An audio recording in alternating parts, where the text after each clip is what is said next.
కనబడలేదా? గోదారి తల్లి కడుపు కోత వినబడలేదా?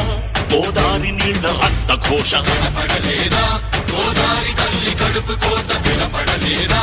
గోదారి నీళ్ల రక్త ఘోష. గుండె నిండ పాలున్న బిడ్డల కందించలేని తల్లి బతుకు దేనికని? వీళ్ళు నింపె నీళ్లున్న సముద్రాన పడిపోయే శాపం తనకెందుకని? బలువై దయ కరువై తను వెలియై ఇక బలియై, ఉప్పు సాగరాలలోకి వెళ్ళలేక వెళ్ళలేక వెక్కి వెక్కి పడుతున్నది వృధాగా కను మూయలేక.